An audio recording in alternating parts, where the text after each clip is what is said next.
Hello, everyone. Welcome. My name is Rebecca Tasetano, and I will be hosting the Plein Air Art Exhibit Workshop presented today by the Friends of Osprey Junction Trailhead Park.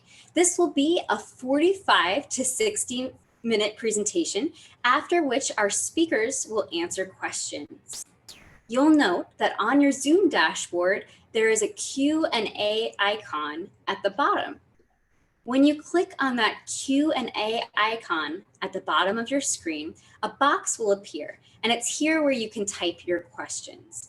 Please note that everyone's mic is muted, so please submit your questions for our presenter today by going to the Q&A box at the bottom and typing them there.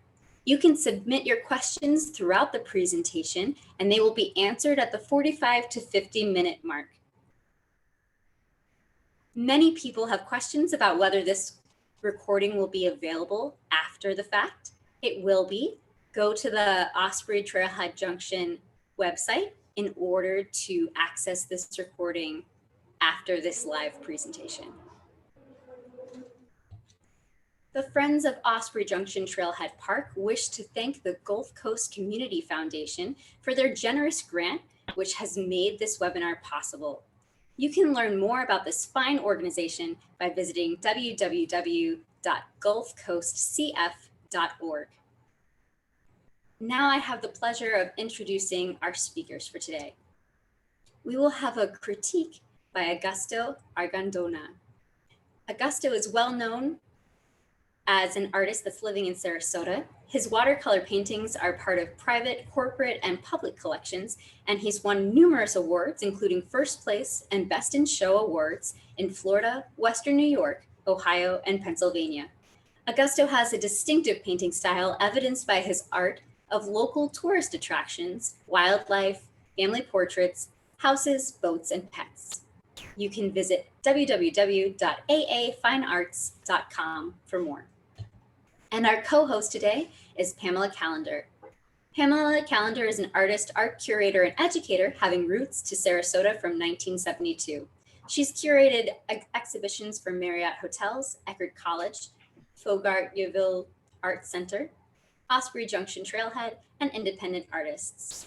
Pamela is an adjunct professor of environmental art, a recipient of the John Ringling Towers Grant, and a fellow with the Hermitage in Inglewood, Florida. She earned a VA degree from Eckerd College and a Master's of Fine Arts in Interdisciplinary Art from Goddard College in Vermont. Without further ado, let's welcome Pamela Callender. Well, good afternoon or good morning.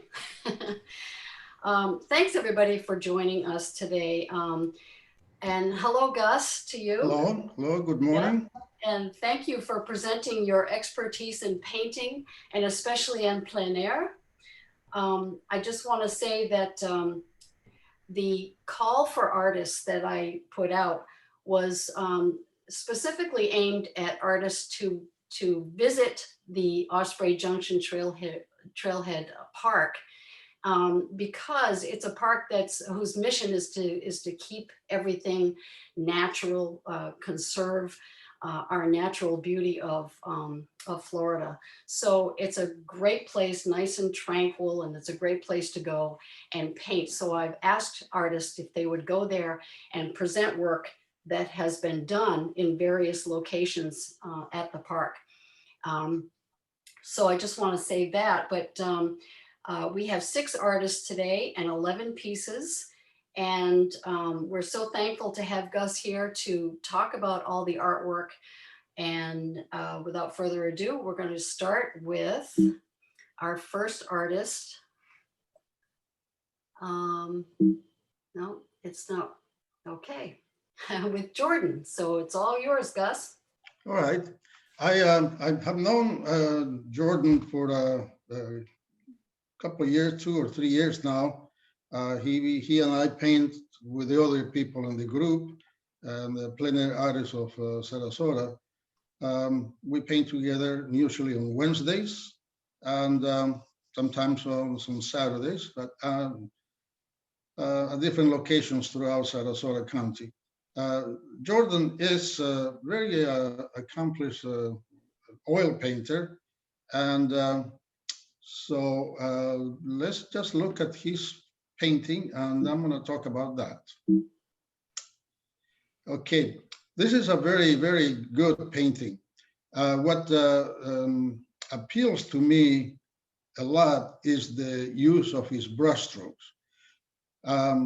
As I said, I've painted with Jordan a number of times, and I have seen him in the process of painting. And one thing that I can say about is that his strokes, it kind of reminds me of some of the paintings by Van Gogh. He does the same type of strokes, or I should say similar type of strokes. Now, this particular painting is very simplistic. However, the use of the strokes projects a great deal of movement in the painting.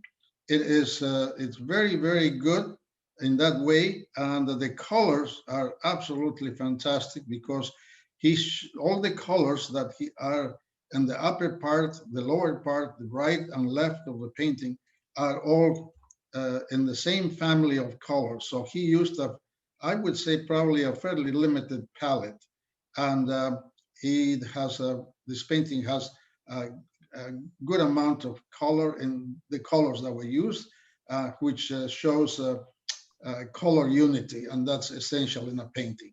Next, please. Kathy is also a very accomplished oil painter.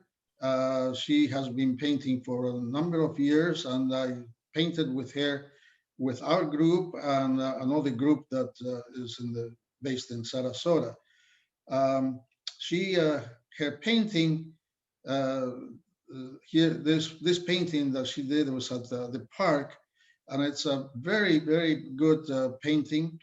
It shows definitely the mood of the day, the light of the morning, and the composition is a fairly good composition, although I would say that, and this is only my own view, that I would never put that fence from right to left like that. I would probably taken this from a different point of view, different perspective, so that fence is not basically completely blocking a viewer. That fence is saying, stop right here, don't go any further. So, but that is my opinion. Now, in terms of the techniques and so forth, here brushstrokes are really, really good. Oil painting is very different than watercolor painting and also acrylic painting, in that the brushstrokes are probably a lot more bold because of the nature of the pigment. But she's a master at the oil painting. I probably would not have made too many changes to this painting, except that perhaps not showed as much detail in the background as it is in the foreground. Next, please. This is also a good painting. What is very, very appealing about this painting is her use of brush strokes in a soft manner to show the reflection of the colors and the light in the water. That is working really, really well for her. The simplicity of the background was also adding a great deal to the overall effect of the painting. The background has a fairly subdued brush strokes as opposed to the brush strokes in the foreground, particularly the partial palm tree and bushes on the left-hand corner. Also, that is excellent. I probably would have done less of the brush strokes on that bush or palm tree that's in the center across the water on the other edge of the pond. But all in all, it's not too bad. Next, please. Now, I don't know too much about Mrs. or Miss Trump. I haven't seen her work before, so let's look at at the painting. So Gus, this piece in particular is the end result of a pen and ink on paper. I do know Jacobina. She does have classes online for drawing, Mhm. and what she's done something very special here, where she's submitted a video that shows the time lapse of her drawing this picture. Okay, so let's look at the video, and then I will talk a little bit about the painting.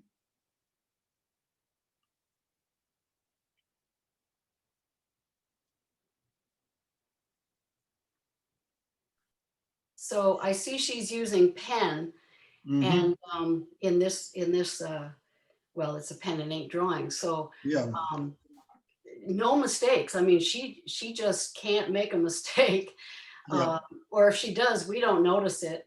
And Mhm. and I'm sure that what she's doing at some point is changing the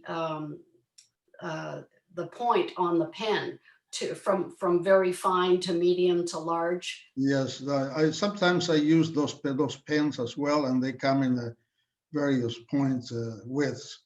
Right, She's from what I see, she is very experienced in the use of the pen. right. Yeah, it's very good. What I would say is that I noticed in the photograph of the painting, she has there's a couple of people in the distance. I think she would probably start doing that fairly soon. Probably would have not put those people in so close to the middle of the drawing. I think what she's doing is she's emphasizing the two trees, and it will be the people that she's going to be placing in the center is probably not too much, um, not too elaborate, and so that she concentrates more on the details and textures of the trees. Now, in speaking of that, she's doing a very good job at texturing the bark of the trees, Mhm. and that shows a great deal of accomplishment in her technique. The the one thing that is very unique about pen and ink is that you, unlike other mediums, you have to know a lot about the use of the pen, because um, the you don't want to create a painting where the textures and details are same in the foreground and the middle ground and the background. Mhm. When you're relying primarily on values, and by that I mean the degree of darks and lights in the painting or the drawing, um, you have to be very good at being able to create the lighter values. The darker values, there's absolutely no problem, as you can see in the trees, but it is the lighter values that you have to rely primarily on very light values, and as you can see in the distant trees. And that's not very easy to do with pen and ink. She did a good job. Beautiful. Now, Sharon, I have seen some of her paintings, and I don't think I painted with her, or haven't seen her in the times that I painted with a group. But let's look at her painting. Yeah, Sharon has 4 pieces that she submitted, and Mhm. I believe that from the bio that she's involved with the Peace River Plein Air Yes, group. yeah. Can I just ask you real quickly? There are a lot of plein air groups in this area, aren't there? Yes, there's our group is Plein Air Artists of Sarasota. Then there's the Light Chasers, which is a very large group. Um, uh, then there's the Peace River, that's also a large group. There's another group in the Bradenton area. and I don't remember the name. And there's also the Sarasota Urban Sketchers. And so there's quite a few in the area. I believe there is another one in the Port Charlotte and Punta Gorda area as well. That may be the Peace River.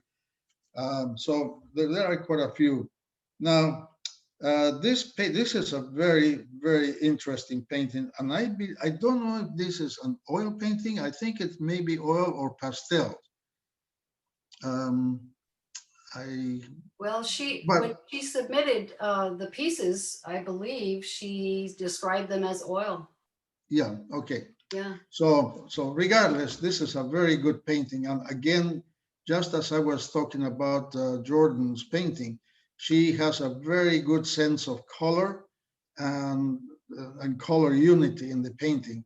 A lot of artists, especially beginners, don't think too much about color unity. And when you have a lot of colors in one section of the painting and not and the other sections of the painting is lacking those colors, then the painting is not unified via color, and it's very distracting and downright not good.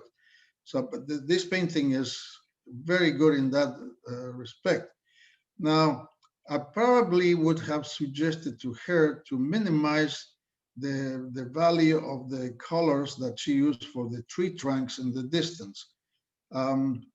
That would give the painting a lot more depth than it actually shows. And the other thing that I probably would have done if I was been painting this particular scene is I would probably move this palm tree, which is almost in the middle of the painting, a little bit more to the left. This palm tree has making a very strong visual statement, and one should never do that with in a painting, putting something as strong visually in the center or as close to the center as this is. So that is the only negative aspect that I would have. But in terms of everything else, the composition, other than that palm tree and the colors and the sense of depth is very, very good. Particularly, I like the filtering of sunlight throughout the foliage and the grasses. It's very, very good. And it also painting has a very good combination of warm and cool colors, which also adds to the beauty of the composition. Okay, next. This is another painting that is very good. Again, it has good color unity. My negative comment here is similar to the previous one, the previous painting, in that's a tree that is smack right in the middle of the painting, has a very strong color that are not elsewhere in the painting. I'm talking about those reds. One thing that I probably would have done if I was using those reds, I would have put some of those colors elsewhere in the painting so that the viewer's eye doesn't go directly to the center of the painting. That's pretty distracting.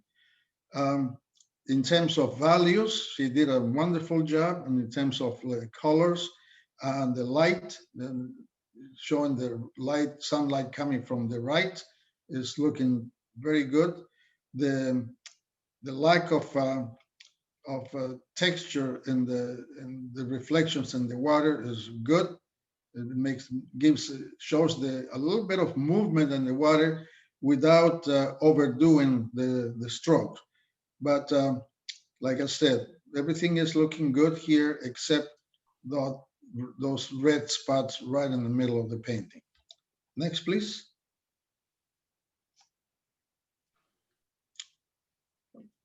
Okay, now this is it's another very good painting. She's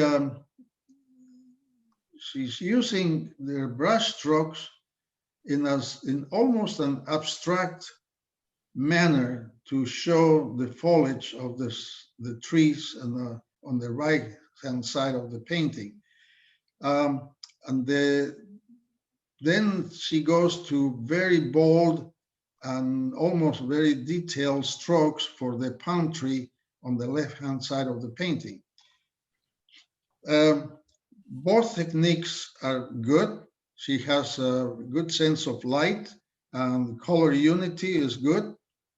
Just a few touches of the blue that is in the middle of the palm tree are seen also on the right hand side. So that is excellent. However, the fact that the right hand side of the painting is the abstract type of strokes goes almost to the center, and then from the center to the left is the more detailed brush strokes. It creates the area right in the center of the painting that's also distracting. I probably would have suggested to her to minimize the amount of bold brush strokes on the palm tree. Maybe just show some of that treatment on the trunk and the tips of some of the fronts, but not all of them. And that would have unified the painting a lot better. But other than that, it's a very nice painting. Next, please. Now, this is much, much better. Again, good sense of color unity. The blues in the sky area with those little touches of violet are reflected on the water. The colors of the trees in the distance are reflected also on the water. Very well done. Just enough boldness in the brush strokes to show the movement in the water, whatever small amount of movement would be in the pond. The strokes, the brush strokes in the distance, again, are probably would have liked to see them minimized a little bit more, so that there's not too much relationship between those strokes in the distance and the strokes on the immediate foreground, which is the palm tree on the left-hand side. Also, the palm tree, the small palm tree that's on the opposite side of the water, that's by the edge. Again, it's I would probably have moved it more, maybe not so much to the left. I probably would have moved it to the right. And this is something, when I say move things, this is something that I tell people in my classes all the time. Don't become a camera. You'll never be able to do what the camera does. You can make some changes. You can move trees, eliminate items, or add a few items just to make your composition much more visually pleasing. Just don't try to do everything that is in front of you. In other words, imply, do not describe. That is better in a painting. Next, please. Now, Linda, I have painted with her for a number of years, and I have been giving her some tips for her painting, although she paints with oils, and I paint with watercolors, but some of the tips that I give her are applied to both mediums very well. She is a very accomplished oil painter, and over the years I've been giving her some I wouldn't say instruction, but some suggestions, and she has been taking my suggestions very seriously, and because of that she has improved her paintings very, very much, and she's doing much, much better. So let's look at her paintings. This is a very, very nice painting. It shows her ability to use brush strokes in a way that brings the viewer directly to the areas where she wants the viewer to focus on. And by that I mean the look at the strokes, brush strokes for the distant trees.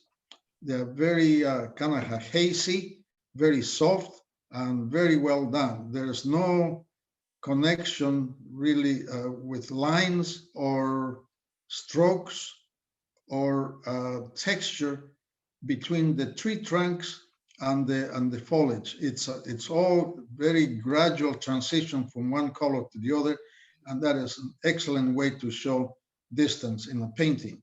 Her sense of light is also very, very good, and it's shown here. This is a painting that is most artists would like to paint images where the sunlight is on the subject. That's the easier way to paint, because you're looking at a cool shadow colors in the background, and you can emphasize the warm colors and light in your foreground or your main subject matter. In this painting, Linda chose to paint a scene looking towards the light, and this is a very difficult way of painting, and she's done a fantastic job at it. Can I also say that it's interesting the difference between her painting on birch board as opposed to canvas. Yes, yes. Oil painters usually paint on canvas or board. By board, I mean they do like a masonite or some other board, and she uses quite often she uses a birch type support. And it has unlike canvas, which has quite a bit of texture, and it pushes you to do a lot of texturing in the painting. The birch board has a very smooth surface, and in a way, it pushes you, the artist, to do the opposite, not show too much texture. And with her style of painting, it works extremely well. Next. Well, there we go. Oh, well, look who is here. Yeah. Well, as I said in this brief, I studied industrial design, but all the time that I've been studying and working in industry, I was always painting in my spare time, on weekends and so forth. And I began to do commission work, and started going well. And one day I thought, heck, it would be great to make a living from my brush alone. Well, that day came in 1990 when I made a career change to fine art only. And as I said here, I never regretted it. So let's look at my paintings. Now, this painting shows something that is very, very dear to me. I don't know if it's because of my background in design, or I just have an affinity to buildings. I prefer to paint images that have some type of man-made object as opposed to just nature.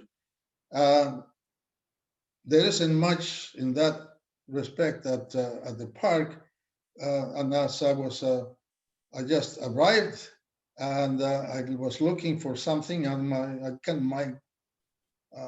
through my left side, I caught this view where I had parked, and I thought, man, that light on the building on the corner and the chimney, it looks really good. So I'm gonna do this. So that's what I did. I didn't want to show the entire building because this part was getting most of the sunlight. And another thing that caught my eye was the way the sunlight was on the screen, very, very soft, almost subdued in the areas where the sunlight is hitting the screen, and very little, adding in with very little detail, almost an abstract way for the rest of the screen. So that's the area where I emphasized, and I wanted to show the light. And I did the same thing with the tree that is right next to the building. and the rest in the background. I want to de-emphasize the background and put a lot more emphasis, like I said, on the building and the immediate area with the bushes and the trees in the foreground, and above all, the moss that's hanging from the trees. Painting moss hanging from the trees is a very difficult thing to do with any medium, but I like to do it where it has minimal use of strokes as possible. And I also like to paint with a lot of water. My painting style is a combination of what I call very controlled, as you can see in the building and the structure of the trees, and very, very loose with a lot of water, as you can see in the background, the foreground, and the areas where the little bushes under the trees. And also, especially with sunlight, I like to leave some white areas, even in bushes, to show the sparkle of the sunlight in those areas. Beautiful. Next, please. This is another scene that will look very interesting, very appealing to me. After I finished the previous painting, I was just about to leave. I turned the engine on, and I looked up, and I was looking at this, and I thought, my God, this was in front of me all this time. So I didn't put my watercolors away. I opened my palette again and started painting this. What caught my eye here was the sunlight coming from the right-hand side, as it is evident on the trunk of the palm tree on the right-hand side. And the way the sunlight was bathing that picnic table.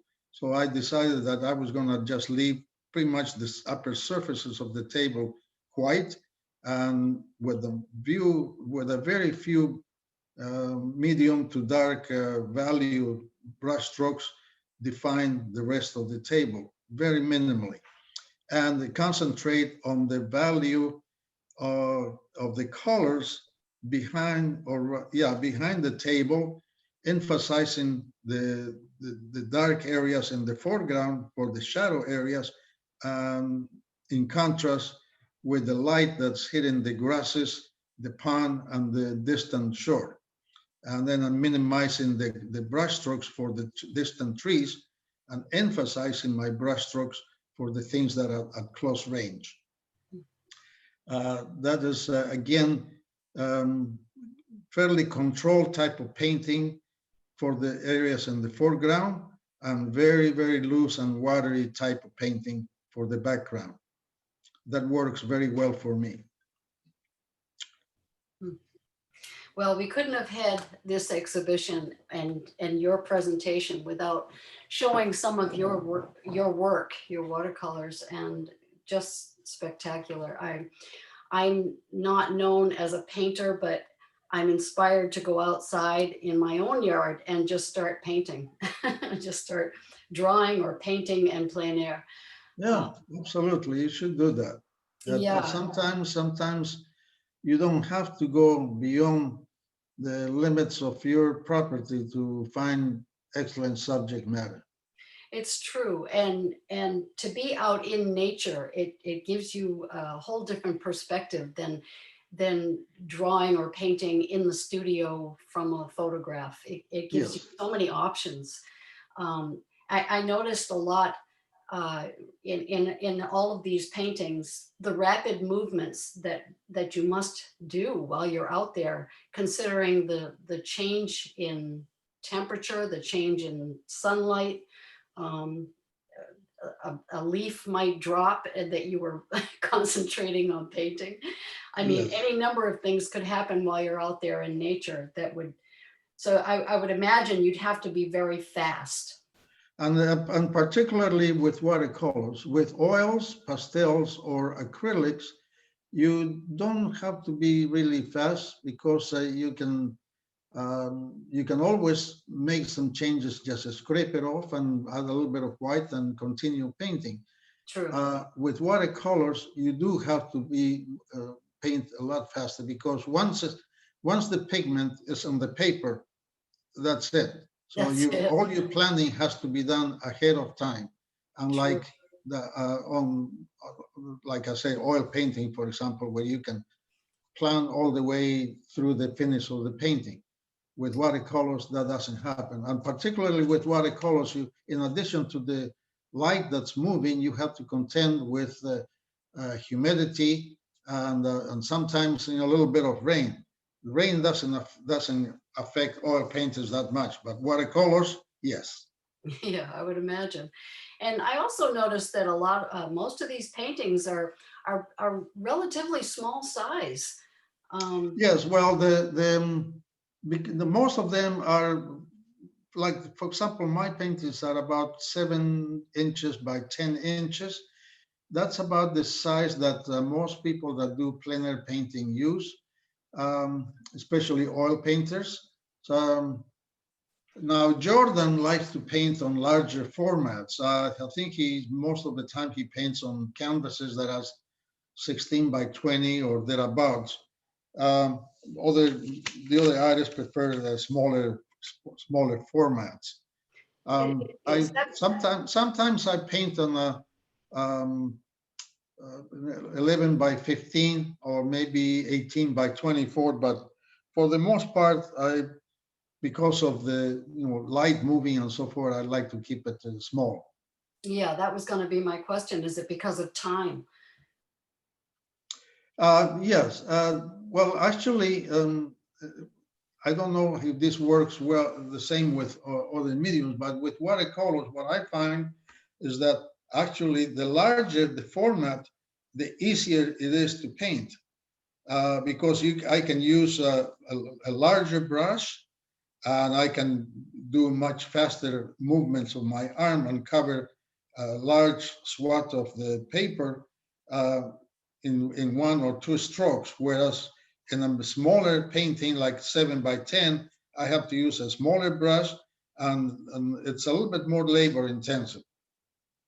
I also noticed that, especially in the oil paintings, that the color choices, I'm wondering if they, for instance, with Sharon's work, if she did all 4 pieces the same morning, because of the color combinations seem to be similar in I doubt it. no. No.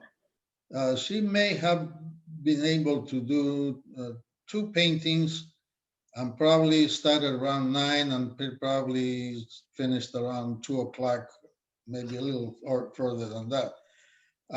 But not 4 paintings in one day outdoors. I Interesting. don't think so. Yeah. Well, this has been a wonderful education in plein air. I think a lot of people are not familiar with painting outside in nature, and let's face it, that's where it all began. So I encourage people to find your plein air groups and or just like I said, go outside in your own yard and use it as an exercise to paint more or to draw. Okay. Or And I would, to add to that, I would like to say that for those who are listening or watching this or will be doing that, and if you haven't done any plein air painting, I will give you a very quick advice, and that is that when you start out, do not take a lot of items. Minimize your setup. When you spend more time setting up your spot and your materials and everything than you do painting, then something is wrong there. So the minimal number of items that you take, the better you will be, and your experience with plein air will be far more enjoyable. well, And also remember to always take a hat or a baseball cap or anything that will shade your face. And if at all possible, pick a location in a shady area. Otherwise, your painting experience can be rather difficult when you are in direct sunlight. I think those are both great advice.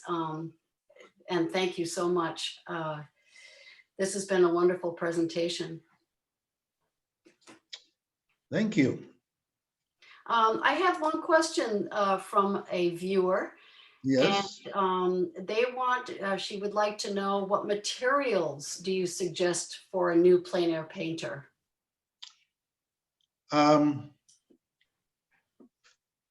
Before I give an answer to that, I would like to ask that person if he or she has done any studio painting with any medium. No, she says no. No, she doesn't. Okay. I would suggest probably start with just pencils. She can use black pencils or brown pencils or whatever, and with a smaller sketchbook and just pencils. Maybe use just a handful of colored pencils. Maybe buy a box of the dozen colored pencils. The reason I'm suggesting that is because that way he or she can do a very quick sketches. He or she doesn't, or this person does not even have to get out of the car. The sketches can be done while sitting in the car or on a park bench or someplace like that. Again, I like to emphasize that when you're starting, until you're familiar with more with the plein air painting, start minimally with just a sketchbook and a few pencils or a pen. I would prefer just pencils. Familiarize more with plein air that way and practice your drawing skills first. Once you accomplish more proficiency with your drawing skills, then you can choose a medium. And I would probably, when that time comes, I would probably suggest watercolors because of the ease of transportation. Oil paints require a little bit more logistics, and they can be a bit messy. Okay, so if you're not too proficient with plein air painting, and I've seen some cases where somebody is not set up, is not sturdy enough, and a gust of wind comes and blows everything away, and the oil paintings, the pigment ends up in clothing and faces and hands and every place else except the canvas. So with watercolors, it's a lot easier. It's a lot easier to take them. You don't have to worry too much about other things. And then if you are see paintings that are done in watercolor, I'm sorry, in oils or acrylics, then you can change.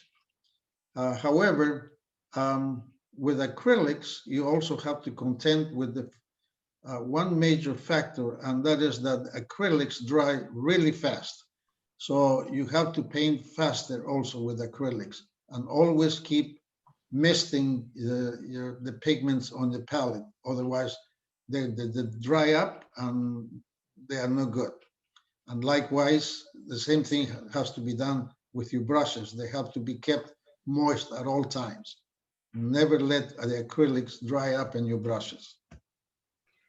I just want to mention that the chat box or the Q&A question box is open. So if any of the viewers have a question for Gus, please go ahead and type something in and I'll be happy to pass it along. So before we close, and we'll wait a few minutes to see if anybody has a question other than this one.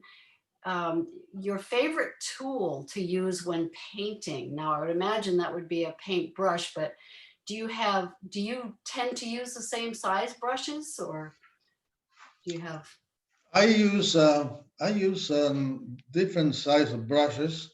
I have a large selection of um, flat brushes and round brushes, but I'm more partial to flat brushes.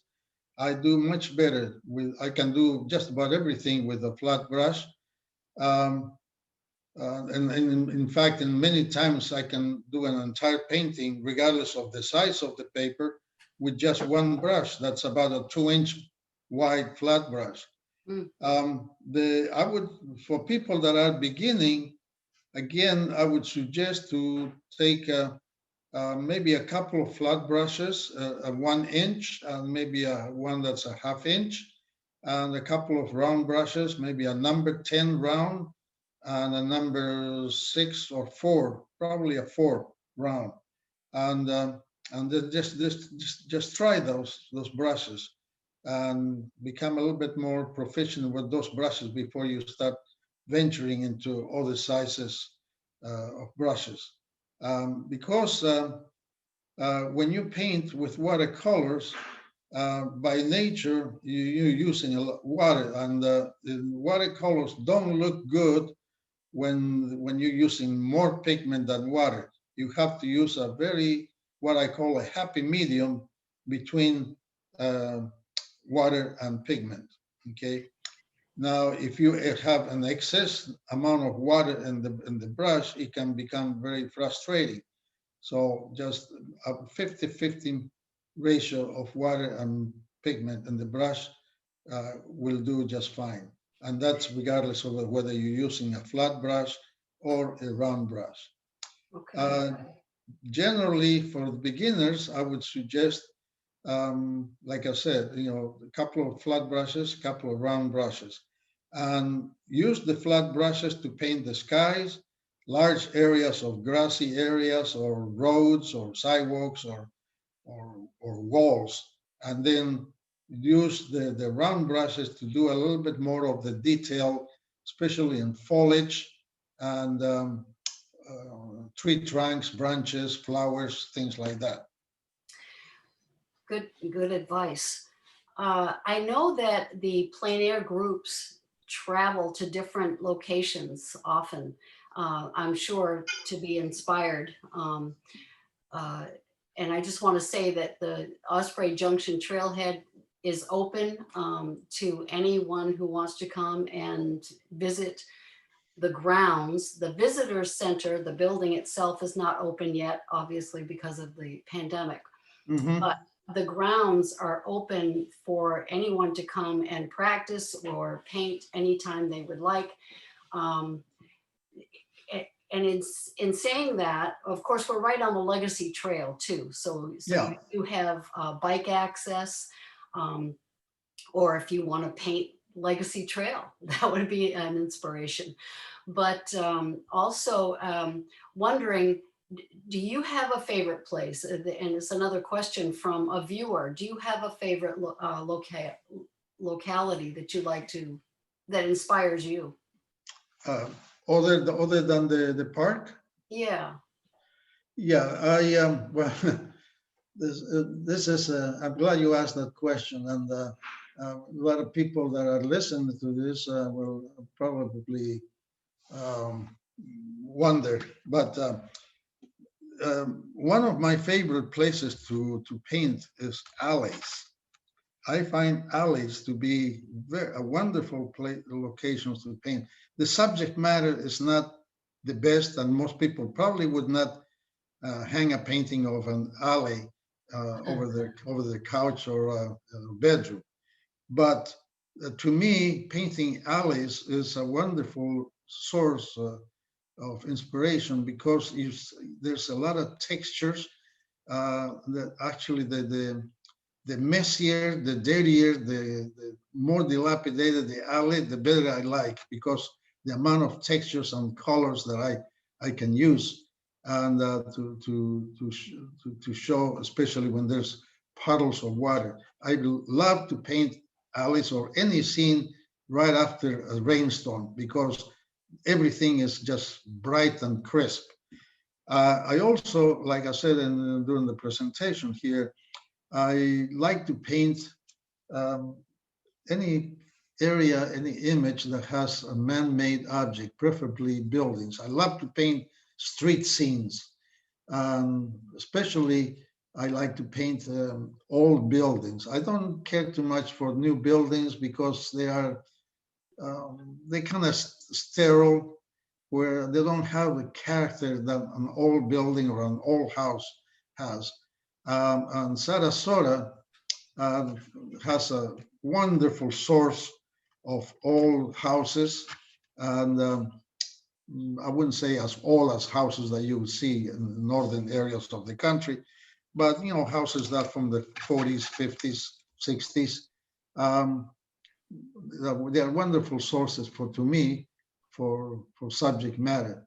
I also like to paint boats and marinas, mainly because of the reflections in the water, especially early in the morning or late in the afternoon. The reflections are absolutely beautiful. During the midday, not that good, but early morning or late afternoon, they're absolutely wonderful. Those are my favorite subject matters. I painted many subject matters. I like to do some wildlife. Um, and in the past, I've done quite a few paintings of houses and also family portraits, although I'm not too keen on doing portraits now because unfortunately, for the most part, the portraits that I painted on a commission basis was of people that were, not with us. So, and I try to make it the painting as close to the photograph that was provided, so that the people will have those memories. But other than that, I didn't enjoy that part of painting as much Well, because of the subject I, matter. I think the masters would agree with you about painting alleys. Yep. Yeah, and I'm sure that it has something to do with your engineering background as well. Mm-hmm. Yep. So you have painted at Osprey Junction Trailhead before. Do you have a favorite location? Yes, I like that area where Kathy Bayamonte painted, because there's in addition to that fence, which, as I said before, I would paint from a different vantage point. The things that are in the background appeal to me, although without so much detail. The other area that appeals to me is more or less from the right edge of if you're looking towards the pond, the main pond, I go to the right-hand side of the pond and then look towards the building and the garage area. Again, that gives me the man-made objects as opposed to just palm trees and scenery. So that's my more favorite spot. Also, there's another area in front of the main house, in between the trees. I think, if I'm not mistaken, there's a bird bath or something like that in that area. That's very good location too. Um, those are my two or three favorite locations at the park. I painted so many areas in Sarasota that I would say I'm a little bit overdone or tired on painting green. So that's why I like to paint something that it's not just nature. That's funny. It's not easy being green, Gus. Yeah. And I agree. Adding a structure, a man-made structure in there gives it a nice contrast to nature. Mm-hmm. Yes. It reminds Yes. us that we're all included, aren't we? Yes, it is. Well, I And can't thank you enough. This has been a real education. I hope for everybody, for the viewers, and for myself. And I think I'm going to head outside. yep, yep. Well, hopefully next time I'm at the park, I'll see you there with the group and see you with either a pencil or a brush in your hand. Oh, that would be wonderful. I look forward to it. Good. Fantastic. Thank you All so right. much, both of you. Thank you so much, Augusto and Pam. If you could see the audience, I'm sure we would all be on our feet clapping for you.